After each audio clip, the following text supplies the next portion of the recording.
O Saber Direito desta semana é sobre o direito da informação digital. Entenda o conceito e o vocabulário básico. Aprenda mais sobre a informação jurídica digital e a constituição das redes digitais. As aulas são com o professor Leonardo Cunha.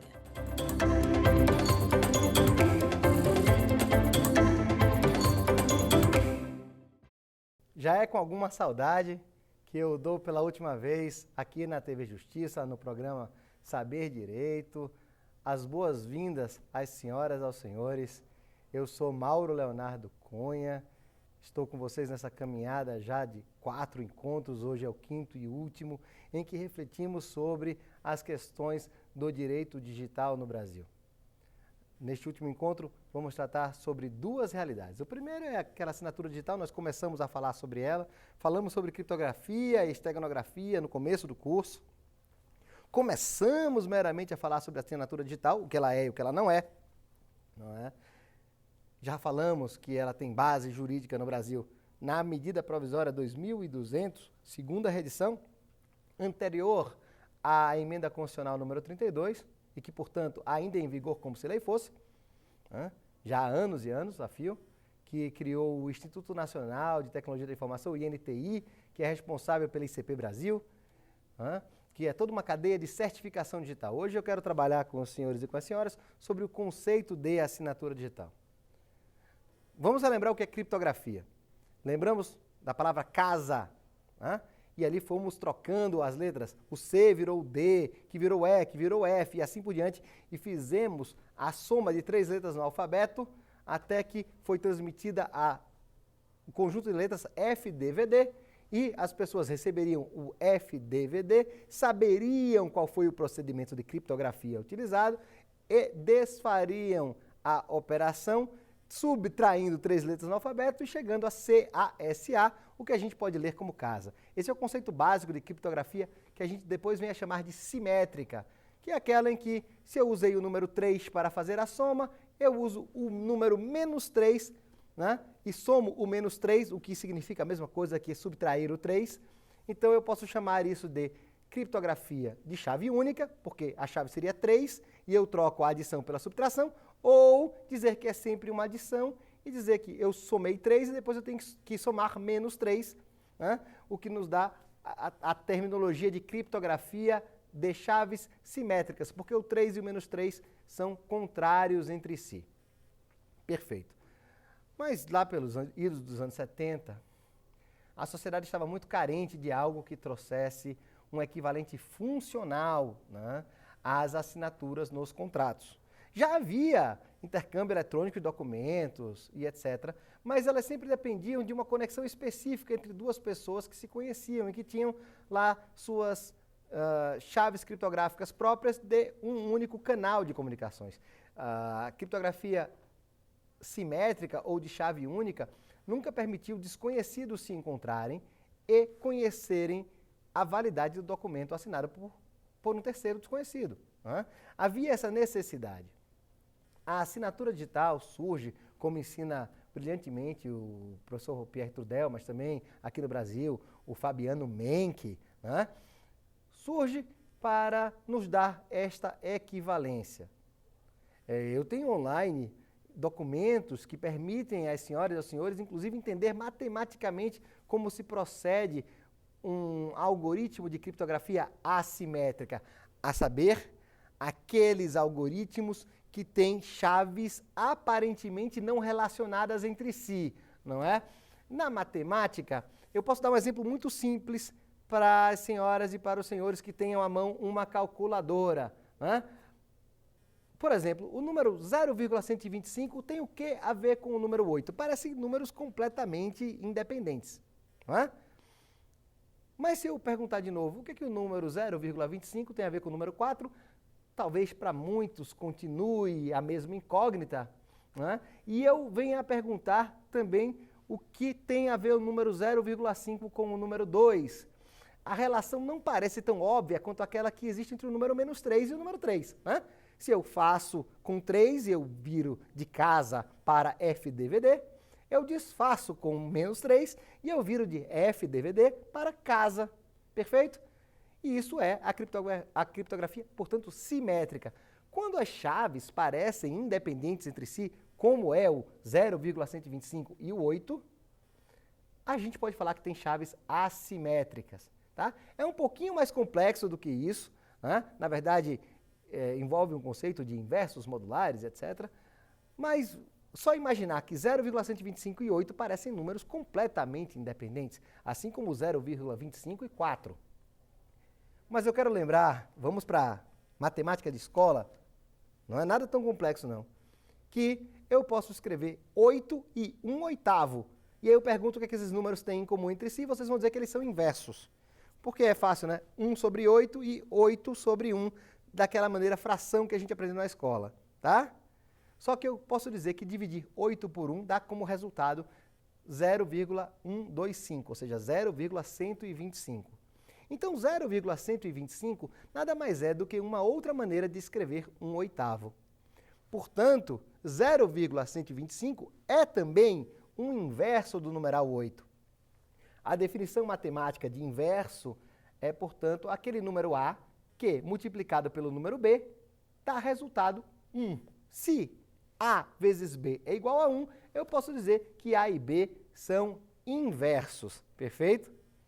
É claro que a relação entre 0,125 e 8 não é tão complicada assim, a ponto de permitir que nós garantamos a qualidade das nossas transações bancárias e que isso possibilite o funcionamento do Pix. Né? Eu só quero dar esse exemplo como muito didático, muito básico, né, para que vocês percebam que há uma relativa independência entre essas chaves.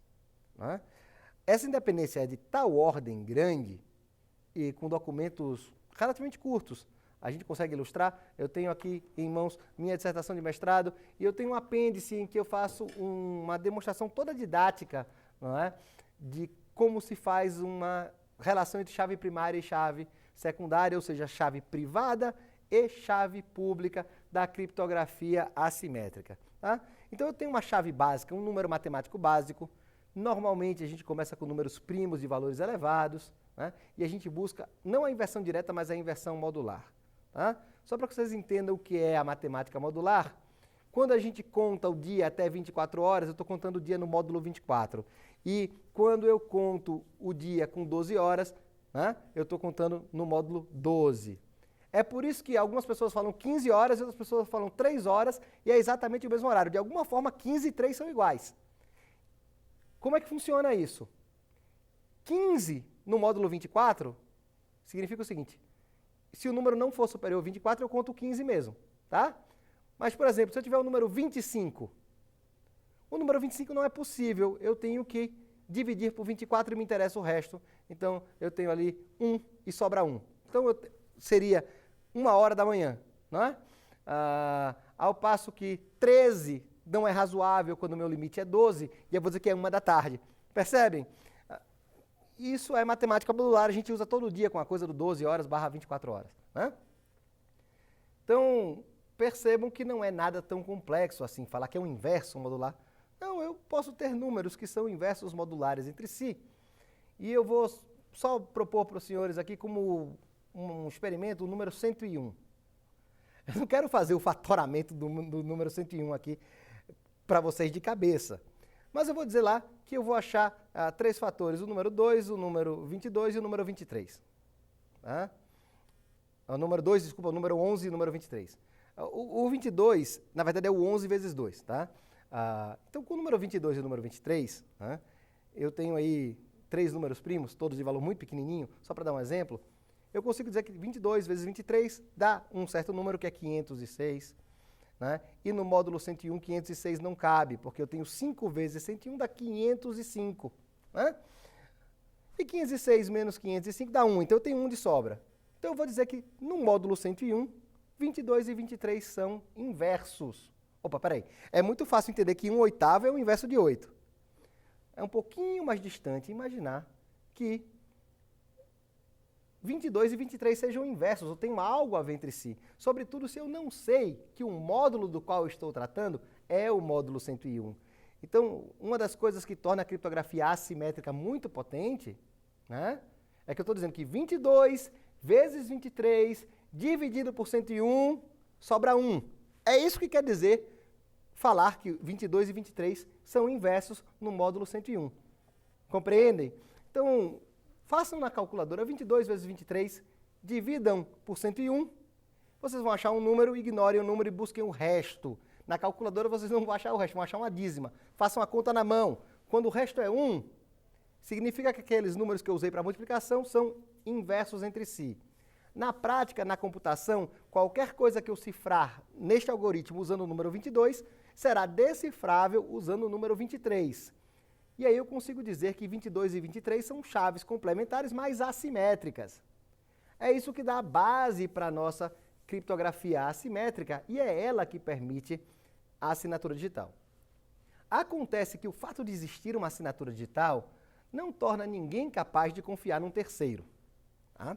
E aí o direito, agora, o pessoal da computação, o pessoal da informática, tem algum respeito pelo pessoal da área jurídica. O pessoal da área jurídica inventou uma coisa muito interessante, que o mundo jurídico brasileiro é apaixonado, mas que muitas vezes nos traz problemas, que é o tal do cartório.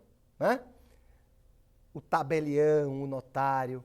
O que esse pessoal traz para a gente? Já no mundo normal das assinaturas, a confiança na assinatura de terceiros. Afinal, nada mais brasileiro e um pouco cansativo do que o tal reconhecimento de firmas, exigido culturalmente à exaustão, mesmo quando a lei não o exige, porque na antropologia jurídica brasileira nada é mais gostoso, mais válido e mais sofrido, talvez por isso tão válido, que reconhecer firma em documento. É diversão de brasileiro quando quer alugar uma casa e assim por diante, né? A gente já está tão evoluído na tecnologia, mas o brasileiro ainda adora um reconhecimento de firma. A gente não quer fazer, mas a gente adora exigir dos outros, né? Então, o que o cartório trouxe para o mundo digital? Olha, peraí, eu consegui fazer assinatura digital. Isso não significa que as pessoas podem confiar nos terceiros, mas eu posso depositar a assinatura digital de várias pessoas em um lugar. Não é a assinatura digital que eu deposito só a chave pública, que é a chave secundária no algoritmo. E a chave privada fica da posse de cada um. Então eu crio o meu par de chaves com um software no meu computador e guardo só a chave pública que vai compor o meu conjunto de assinatura digital num cartório. Tá?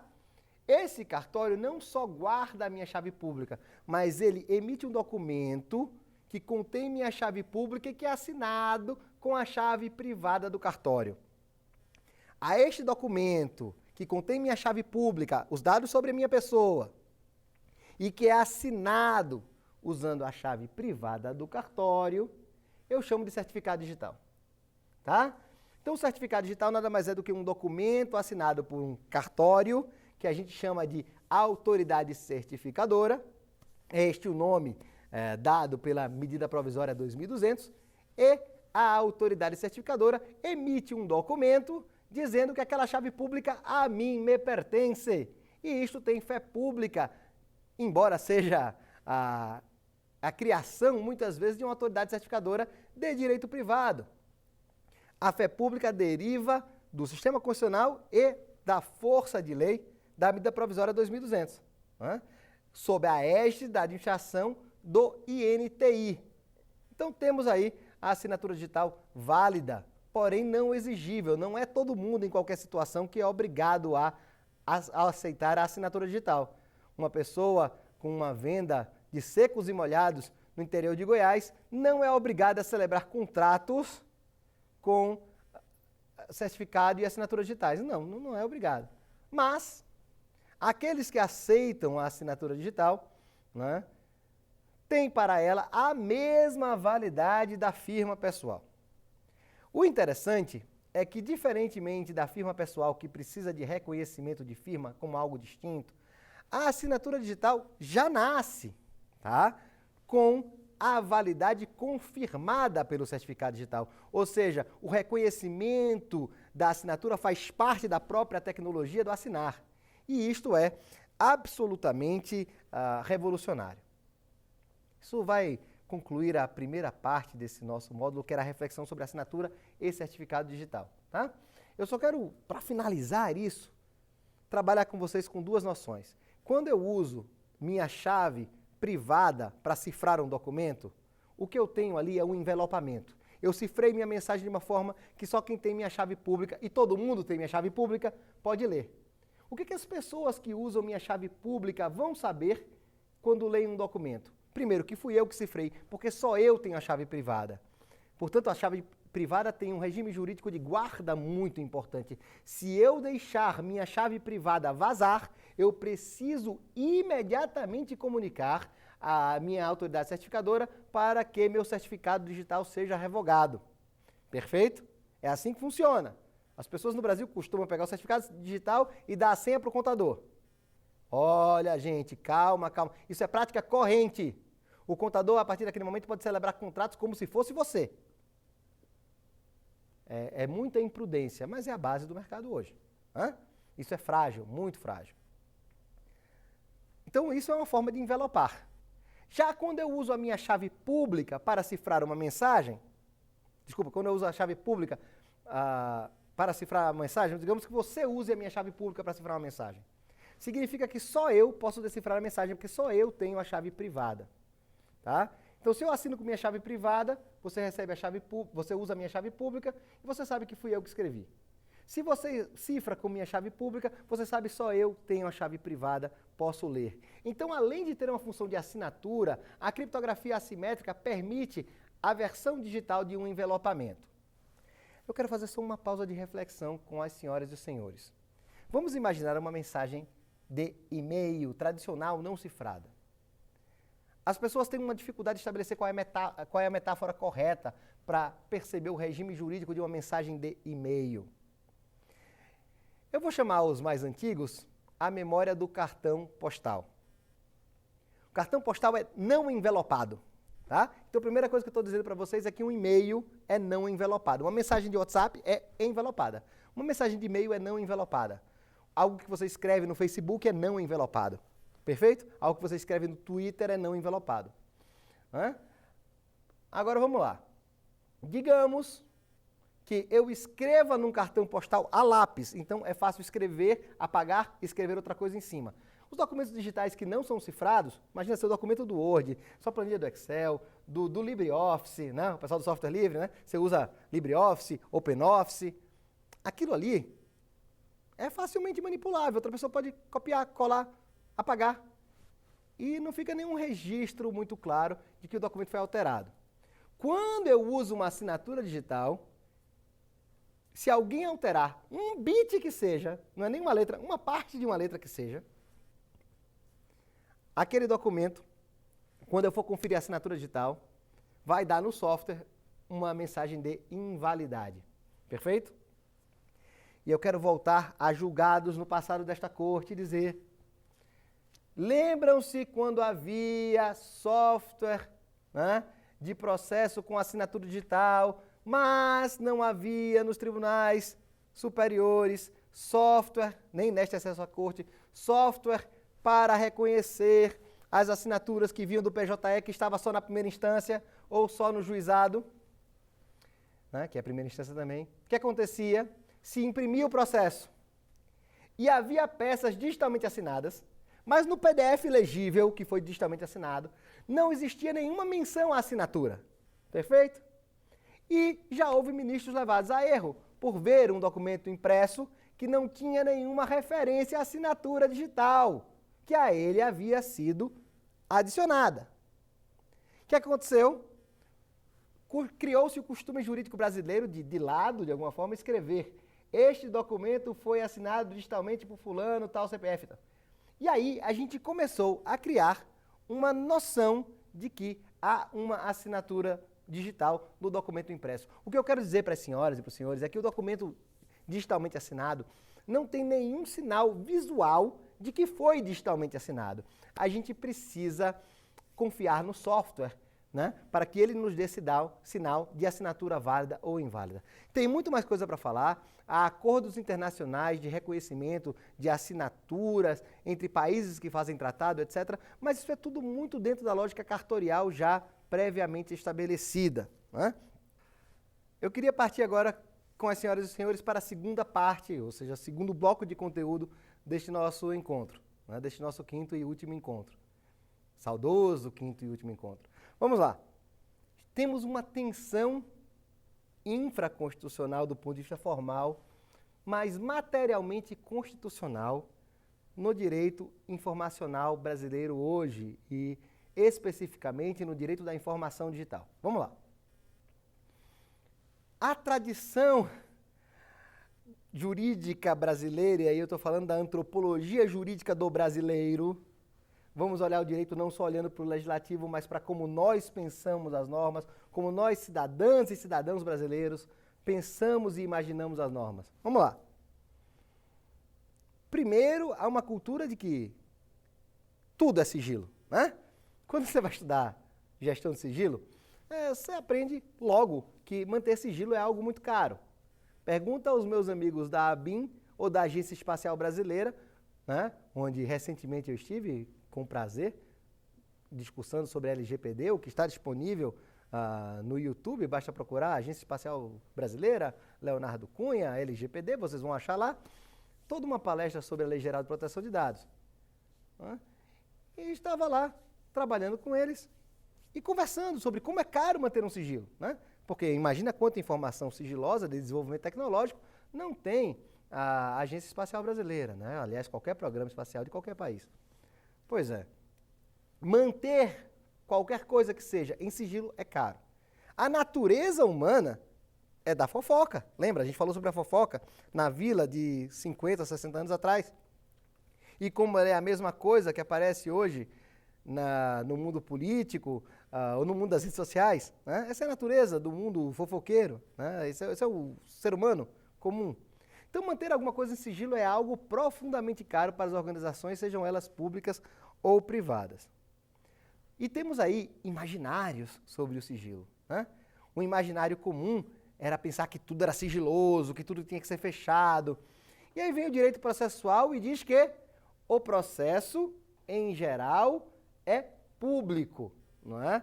Então, a primeira tensão com o Estado brasileiro sobre publicidade ou sigilo de dados e informações, antes mesmo da internet, estou falando do mundo do papel, era o processo ser público, não é? E aí, a mesma confusão que há entre informação e dados é aquela confusão conceitual entre autos e processos, tá, minha gente?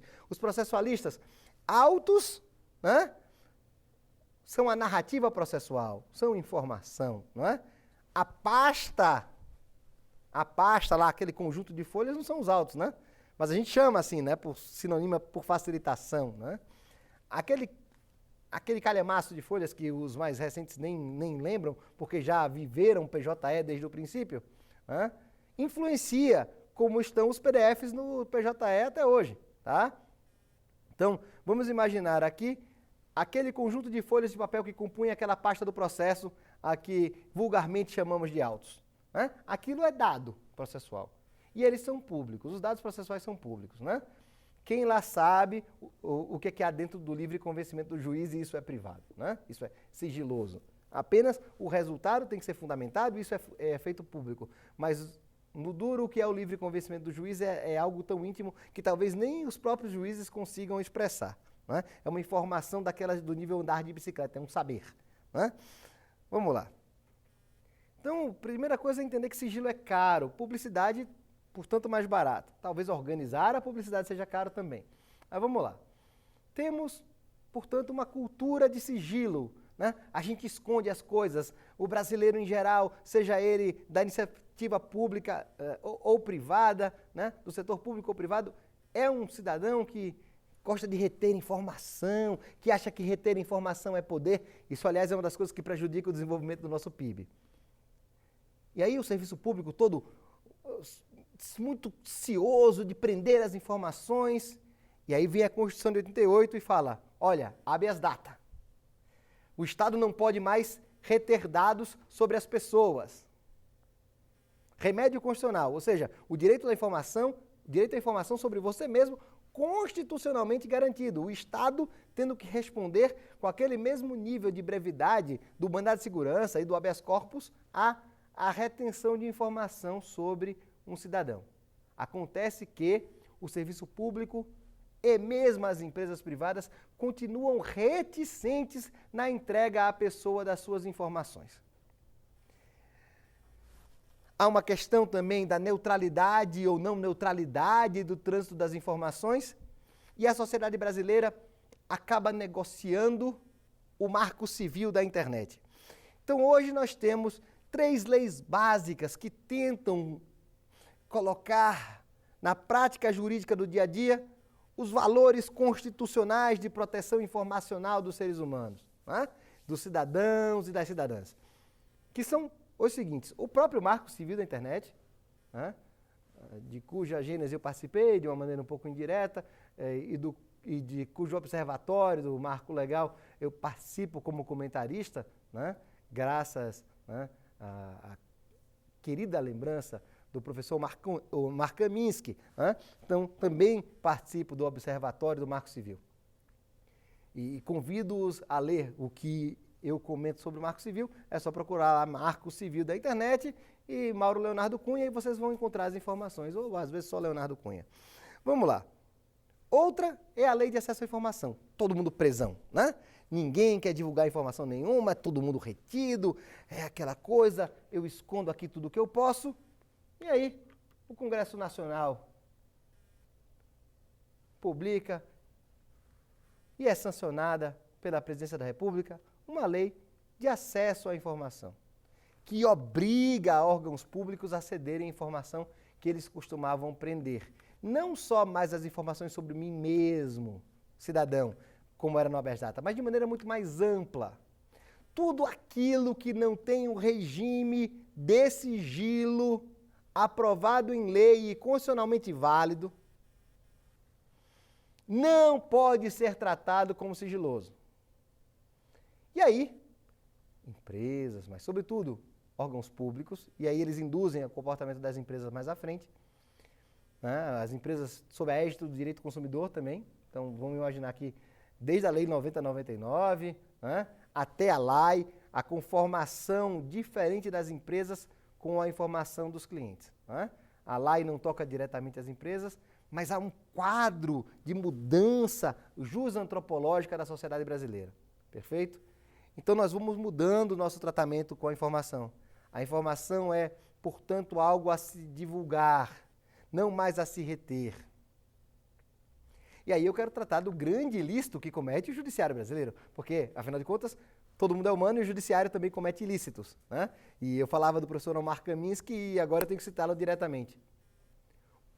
A publicidade do processo não precisa equivaler, isso é muito claro na leitura do ECA, né, do Estatuto da Criança e do Adolescente, não precisa equivaler à publicidade de toda e qualquer informação que conste dos autos. Por exemplo, o nome das pessoas em capa de processo, às vezes com número de CPF e informações que propiciam até a abertura de empresas fantasmas, né? O Estado ajudando a corrupção, olha que lindo. Não, as capas de processo com os dados pessoais das partes não precisam ser públicas. A finalidade da publicidade do processo é deixar que a sociedade saiba que o julgamento foi justo e que há decisão fundamentada e que não há benefício de nenhuma parte. Mas a administração pública deve agir no processo como deve agir em tudo mais, com impessoalidade. Este é um dos princípios básicos do direito administrativo brasileiro. E por que não dizer da própria estrutura constitucional do Estado brasileiro? Embora essa Constituição seja apenas e tão somente, diria meu professor Marcelo Neves, simbólica, não é? Então, raciocinemos aqui. Houve uma lei que veio pôr em prática um valor constitucional de abertura de acesso à informação. E esta lei é a LAI, a Lei de Acesso à Informação. E aí a administração pública mudou de postura e agora tudo é público. A tal ponto que se publica tanta coisa que informações da dignidade básica do ser humano são atingidas. Essa crise não é só do Estado brasileiro, isso está no mundo todo. O mundo todo tenta lidar ainda com esse nível de abertura/fechamento das informações. Apenas engatinhamos no digital. Eu vou lembrar para os senhores e para as senhoras aqui que a tecnologia digital ainda não tem 100 anos. Não é? E o direito costuma tomar tempo, e a organização política da sociedade costuma tomar tempo para que as pessoas criem os imaginários corretos, criem as metáforas corretas para pensar novamente o regular das operações da sociedade. Então vamos lá. Agora escancarou, é lei, é lei. A lei é lei e escancarou tudo. Todo mundo sabe tudo sobre todos. Transparência total. Reflexão sobre transparência. Para que algo seja transparente, precisa ser visível. Né? Algo que não se vê, a gente não fala que é transparente. Transparente é um vidro. Por que um vidro é transparente? Porque de alguma forma eu sei que o vidro está lá, ele diminui a luminosidade, tem um pouco da informação que não passa. Então a transparência envolve um certo grau de sigilo, não a publicação total. Então, o que eu estou falando aqui há o valor do sigilo, que é caro para a sociedade, e há o valor da divulgação das informações. E a gente precisa selecionar bem, tanto política, quanto econômica, quanto juridicamente, o que é que deve ser publicado e o que é que deve ser sigiloso. E o emaranhado de normas jurídicas que essas 3 leis vêm fazendo, eu falei primeiro do Marco Civil, depois da lei, desemboca no momento atual que vivemos, que é o momento de, peraí, não dá para escancarar tudo sobre todo mundo. Precisamos proteger as pessoas na sua dignidade. E aí eu vou dizer, a privacidade morreu. O meu querido e falecido amigo, professor Amaro Moraes e Silva Neto, né, que lá de cima está assistindo essas aulas, tomara que ele faça um upload que chega lá em cima, nos lugares mais elevados, né, do mundo jurídico, em que repousa e descansa a memória do meu saudoso e querido amigo Amaro Moraes e Silva Neto. Bom, vamos lá. O Amaro me falava muito sobre privacidade. E eu dizia, mas Amaro, a privacidade morreu. Mas a privacidade não pode morrer. E hoje, mais de 20 anos depois, eu vou dizer, a privacidade morreu, mas longa vida ao sigilo. O que é que isso quer dizer juridicamente? A privacidade tinha uma origem no direito civil. A privacidade tinha origem com dizer, na minha casa ninguém pode me olhar porque eu estou dentro da minha propriedade. Era um exclusivismo a partir do patrimônio. Esta é a noção de privacidade. Privacidade estava muito forte no sigilo bancário, que hoje o combate à corrupção vem limitando cada vez mais. Né? Se espera cada vez mais publicização das transações bancárias, sobretudo dos agentes públicos. Portanto, a privacidade como valor jurídico tem sido diminuída. Mas, no momento em que falamos, a LGPD está em vigor, em pleno vigor. Temos uma Autoridade Nacional de Proteção de Dados, não é? Que apenas começa a funcionar, que vai determinar muita coisa. Mas estamos no momento agora de fechar acesso à informação, de restabelecer sigilo. Não mais de acordo com o princípio da privacidade, não mais com o pensamento do direito privado.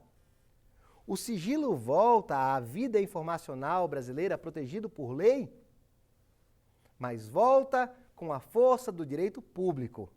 Tá? Então, um sigilo com razões públicas, não aquele sigilo de Estado, não o segredo de Estado, que esse já tinha apoio constitucional e legal muito forte, mas um segredo, um sigilo, né, com base na defesa pública da sociedade. É o direito público a exigir a defesa da dignidade da pessoa humana. E isto está na base da Lei Geral de Proteção de Dados. Também está na base da Lei Geral de Proteção de Dados deixar claro uma coisa. Quem é o titular do direito à informação? É um costume do mundo jurídico dos Estados Unidos dizer que quem colhe a informação disponível no mundo, quem colheu o dado, quem observou o dado e tomou nota sobre ele, é o dono da informação. Ou seja, se alguém me observar caminhando, se alguém me observar filmando as minhas atividades, esta pessoa é dona desta informação.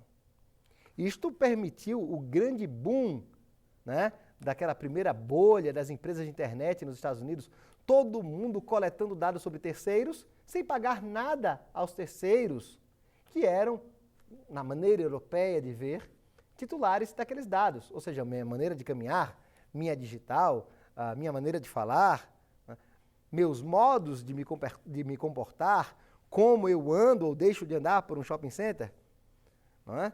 Para o direito de tradição europeia e eu quero falar aqui do continente europeu, europeia e continental, não estou tratando das Ilhas Britânicas. claramente esta pessoa que tem este comportamento que é observado é o titular da informação. Já no direito dos Estados Unidos, a tradição, e eu estou falando muito mais de antropologia jurídica, não somente de lei, há uma noção de que quem observa e grava é o titular desta informação.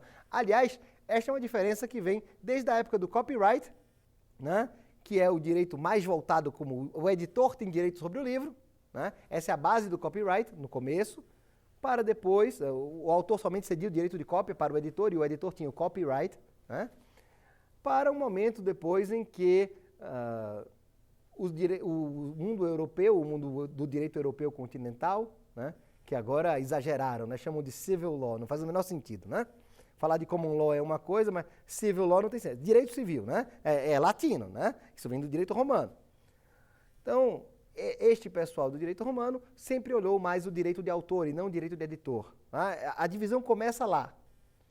Então, não é o editor da informação sobre o meu comportamento que é o dono da informação. O titular da informação sou eu que me comporto e cujo comportamento é anotado. Percebem como isto distribui a riqueza sobre a informação de uma maneira diferente? Como nós interpretamos juridicamente a informação é importante para o estabelecimento do nosso modelo de desenvolvimento para a economia digital. Tá? Então, aqui eu estou falando com base no Toibner, dizendo, olha, o relacionamento Constituição, lei, contrato é importante, inclusive em direito digital. E precisamos entender, né, que perceber que o titular do comportamento é o titular da informação sobre o comportamento é importante para que a riqueza digital e, portanto, o capital segue o digital, né, a própria riqueza econômica fique com os efetivos autores e não com os editores. Né? Isso já foi uma batalha que foi travada na época do direito autoral, né? Que os americanos chamavam de direito editorial, mas é uma batalha que se renova. Né? Os Estados Unidos até hoje não têm o equivalente a um GPDR, né, GPDR ou LGPD. Não. A visão deles é outra. Embora haja estados nos Estados Unidos, como a Califórnia, que tenham lei nesse sentido. Né? E como o sistema jurídico deles é muito diferente, isso permite que alguma indústria se crie na Califórnia para vender produtos para o mundo, porque o mundo, em geral, não aceita mais, né, produtos sem guarda de dignidade mínima dos dados das pessoas que os usam. Então, temos um quadro de conflito de interesses muito interessante, de origem política, de longa caminhada jurídica e de enormes consequências econômicas. Então, se eu tenho que fazer uma triangulação hoje de legislação no Brasil e dizer, está aí a tríade, né, que dá alguma autonomia normativa para o direito digital, sem dúvida, eu vou falar de Marco Civil da Internet, Lei de Acesso à Informação e Lei Geral de Proteção de Dados. É esta tríade, né, de diplomas legais, somada à medida provisória 2.200, somadas, né, as três, a medida provisória 2.200, que trata da validação dos documentos digitais, e eu vou dizer que eu tenho aí 4 diplomas legais, né, a medida provisória tem uma função de lei na forma que ela ficou congelada em vigor pela emenda constitucional número 32, né, e eu vou dizer que eu tenho 4 diplomas que estabelecem o direito digital no direito brasileiro. Né? E há um conflito muito claro. A assinatura digital está estabelecida, o certificado digital está estabelecido também o Marco Civil da Internet, esses conflitos já passaram, né? E agora já se tem norma posta e aceita. E seguimos agora para um conflito que está ativo, que é a lei se afirmou, a sociedade brasileira entendeu o direito de acesso à informação. Tá? Aliás, tem um livro que só tem em inglês, que é The Access Principle, que eu recomendo, que é muito interessante, né? Para entender até que ponto uma sociedade baseada no conhecimento e na informação pode progredir no PIB se a gente ficar proibindo muito acesso a conhecimento. Né? Então, há um reflexo econômico muito grande de como nós escolhamos pensar juridicamente a informação. Muito grande. Do ponto de vista de catapultar ou obstacular o desenvolvimento econômico da sociedade como um todo. O PIB digital é cada vez uma fatia maior do PIB nacional. Tá? Então, é preciso refletir sobre isso. A lei se estabelece, mas depois vem uma tendência contrária. Quer dizer, mas algum sigilo precisamos ter. Nem que seja o sigilo da dignidade. E este é o momento de LGPD que acaba de entrar em vigor, não é? E que vai se desenhando no tempo. O conflito, a tensão, lei, LGPD, é o que há de mais rico em direito digital no momento. E é nisso, entre lei e LGPD, e com olho no advento do Pix e na mudança que esse pagamento instantâneo traz para a dinâmica econômica da sociedade, que nós vamos fechando o nosso raciocínio sobre direito digital. Este é o momento, o que é sigiloso, o que é que não é. Né? E aí tem um momento de pânico na iniciativa privada, agora não pode mais nada. Mas adivinha, meu companheiro empresário, o dado do cliente nunca foi seu, era do cliente, mas você tratava como se fosse seu. Era uma apropriação indevida, uma apropriação indébita do dado do cliente, que você vendia para terceiros como se você fosse o dono. Isso era furto digital, isso era uma violação da identidade das pessoas. Isso feria a dignidade da pessoa humana. Percebem? Então esse conflito é um conflito saudável, ele precisa ser vivido, lutado, né, nas empresas, nos tribunais. E aí vem uma mania de fazer compliance com o LGPD. Vamos lá. Será que alguém sabe exatamente tudo que a Associação de Proteção de Dados, a Autoridade Nacional de Proteção de Dados, vai dizer sobre a LGPD? Não. Ela apenas está começando. E a LGPD, em grande parte, vai depender dos atos da Autoridade Nacional de Proteção de Dados para afirmar, né, condutas tidas como lícitas ou ilícitas na sociedade da informação brasileira. Não é? Então, este é o momento, este é o nó que vivemos, não é? De tentar trabalhar com duas legislações que aparentemente expressam valores contrários. Mas é isso mesmo, é a república dos valores. Não é? O valor do sigilo, da dignidade, do respeito é um valor. E o valor da publicidade também. Não é? Agora, expectativas de privacidade baseadas em direito civil, em direito bancário privado, essas coisas meio que passaram de tempo. Né? Mas eu quero levar esse raciocínio LGPD lá para o próximo nível. E é dizer, existe uma informação pessoal em cada um de nós que é muito, muito, muito relevante para a dignidade de cada um de nós, para o equilíbrio dos nossos contratos de plano de saúde, para os nossos contratos de trabalho, que é a informação genética de cada um de nós. Olha, não precisa de muita coisa. Um fio de cabelo, um pouco de saliva. Muito pouco, colocado no equipamento correto, permite a empresas, e sim ao Estado, analisar completamente o código do ADN, né, infelizmente na moda chamado de DNA, de cada um de nós. Até que ponto os ideais de justiça sobrevivem à manipulação digital e à investigação cada vez mais invasiva e intrusiva dos detalhes da vida de cada um de nós por equipamentos, né, de biomedicina e de informática e de computação aplicados à investigação de cada detalhe de nossos potenciais, de nossas falhas e nossas possibilidades de adoecer a partir da análise de um fio de cabelo nosso, análise do DNA de cada um de nós. Esta é, senhoras e senhores, a informação e o dado mais caro de cada um de nós. Imagine o que uma empresa que busque contratar pessoas pode fazer de muito grave quando, antes de alguém adoecer, já o descarte ou já há descarte, pela simples possibilidade de que esta pessoa venha a ter câncer de mama no futuro.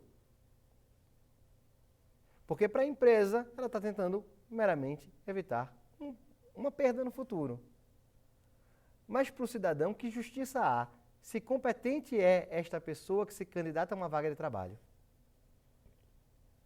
Por mais competente que seja, se há um risco de ela adoecer de câncer de mama no futuro, simplesmente por este risco ser elevado, ela não vem a ser contratada.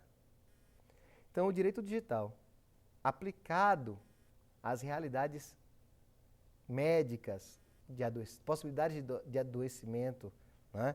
Ou uma empresa de seguro de automóveis que põe lá o localizador no meu carro e que barateia o meu contrato de seguro de automóveis, há um motivo econômico. Se eu dirijo prudentemente, meu seguro pode ser mais baixo. O valor do meu prêmio de seguro pode ser mais baixo do que de uma pessoa que dirige de maneira arriscada. Mas é correto dizer que uma conduta mais agressiva no trânsito necessariamente gerará colisão, ou será que alguém é mais perito ao dirigir? Tá? Então, o que eu quero dizer para as senhoras e para os senhores é que esta coleta enorme de dados sobre como nós dirigimos automóveis, sobre como nós, onde e como e que horas e de que maneira nós buscamos um carro de aplicativo, né? Ou qual seja o nosso DNA, permite leituras profundamente intrusivas das nossas possibilidades de realização, das nossas possibilidades de adoecimento, das nossas exposições a risco.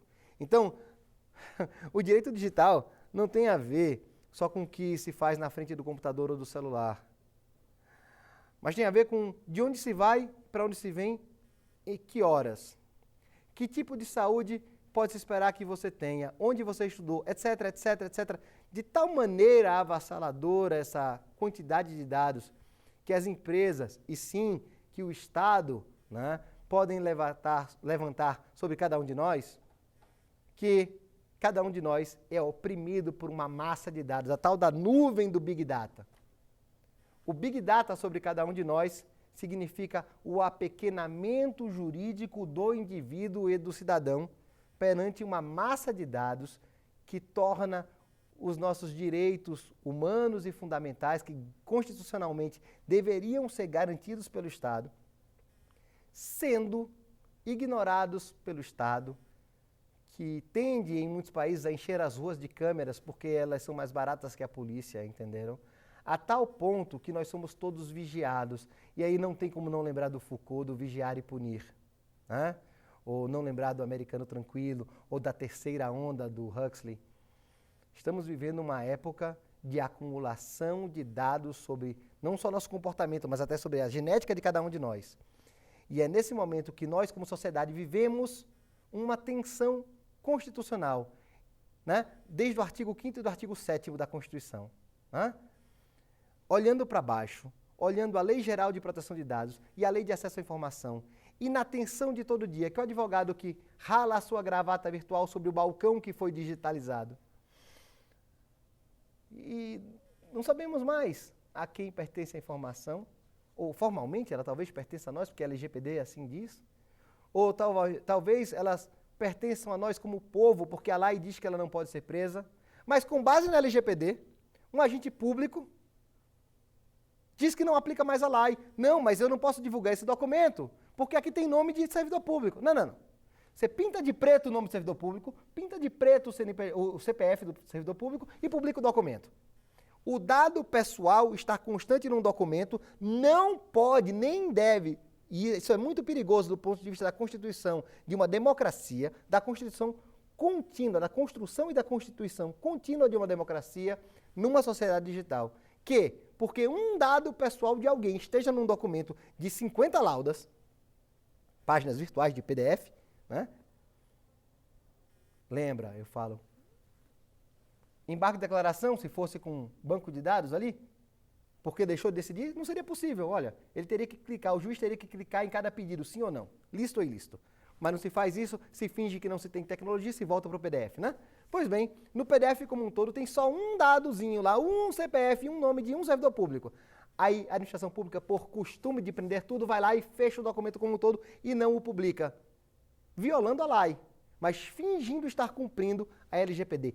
Esta é a tensão que nós vivemos no momento. Lei versus LGPD, jogando um jogo de xadrez jurídico.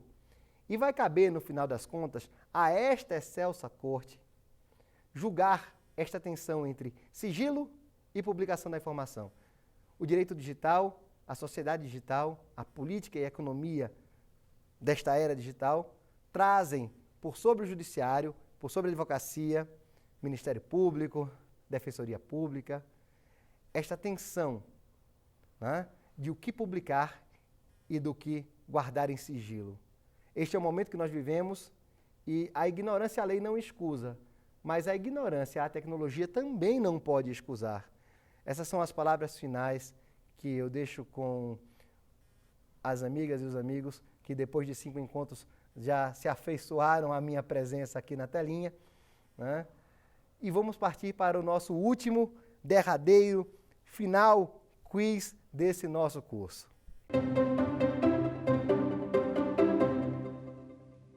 Sobre sigilo e privacidade, é correto afirmar que, esta é a nossa primeira questão, sobre sigilo e privacidade, é correto afirmar que A. Alternativa A, sigilo é fato econômico e tecnológico. Alternativa B, privacidade é um conceito oriundo do direito público. Alternativa C, a necessidade de publicidade dos atos administrativos deve se sobrepor aos imperativos privatistas de privacidade. E, alternativa D, o dever de sigilo pode ter origem tanto no direito público quanto no direito privado. Correta está a alternativa D. Tanto o direito privado quanto o direito público podem motivar uma obrigação de sigilo. Exemplo de um sigilo da área privada, né? O sigilo da propriedade intelectual, por exemplo. Vamos lá. Segunda questão. A criptografia aplicada diretamente a uma mensagem visa garantir A. O dever de sigilo quanto ao conteúdo daquela mensagem. Alternativa B. O dever de publicidade do texto da mensagem. Alternativa C. A dignidade da pessoa humana. E alternativa D. Todas as afirmativas são verdadeiras. Correta está a alternativa A. O dever de sigilo em relação à mensagem digital só pode ser garantido, do ponto de vista tecnológico, pela imposição de um ciframento, né? Esse ciframento tanto pode ser simétrico, quando eu meramente quero garantir que um canal é inviolável, ou assimétrico, quando eu queira mandar uma mensagem sigilosa por uma rede que não tem garantias de sigilo. Perfeito? Vamos lá. Terceira e última pergunta do último quiz da nossa última aula. LAI, Lei de Acesso à Informação, e LGPD, Lei Geral de Proteção de Dados, concretizam direitos humanos fundamentais ao alternativa A. Regular sigilo informacional e publicidade dos dados. Alternativa B. Estabelecer o equilíbrio entre acesso e publicidade dos dados sob poder da administração pública. Alternativa C. Regular o direito de publicidade da administração pública e garantir o direito de sigilo sobre os dados pessoais. E a alternativa D, estabelecer parâmetros para o exercício do dever de informar. Correta está a alternativa C. LAI e LGPD regulam o dever de publicidade da administração pública, né, a LAI, e garantem o direito do sigilo sobre os dados pessoais, a LGPD. Agradeço a cada uma das senhoras, a cada uma dos senhores, a cada um dos profissionais de marketing, de computação, de informática, não é? O pessoal da área médica e de enfermagem que me segue muito nas redes sociais, né? Que lê muito lá os meus comentários à Lei Geral de Proteção de Dados, né? Está disponível na plataforma Kindle, né? Agradeço muito, muito a cada uma das senhoras e dos senhores, profissionais do direito, né? Por terem nos seguido durante essas 5 aulas, no carinho da atenção, numa época de informação de mais e reflexão de menos, né? É de fato um privilégio e uma honra, e eu queria agradecer a esta Suprema Corte, ao pessoal da TV Justiça, à equipe de gravação, a equipe de som, né, a equipe que nos deu apoio, né, por toda a atenção que foi dedicada em cada momento da construção desse curso, desde antes das gravações até o pessoal da edição. Meu carinho a todos, muito obrigado e a gente se encontra de novo na TV Justiça em breve, com a permissão do lado de cima. Tudo de bom para vocês, muito juízo. O digital não nos exime de ser gente. Vamos todos juntos ser gente na rede. Muito obrigado. Quer dar alguma sugestão de tema para os cursos do Saber Direito? Então mande um e-mail para a gente, saberdireito@stf.jus.br, ou entre em contato pelo WhatsApp. O número é esse que aparece na sua tela. Você também pode estudar pela internet. Acesse nosso site tvjustiça.jus.br. Ou pode ainda rever as aulas no canal do YouTube, TV Justiça Oficial.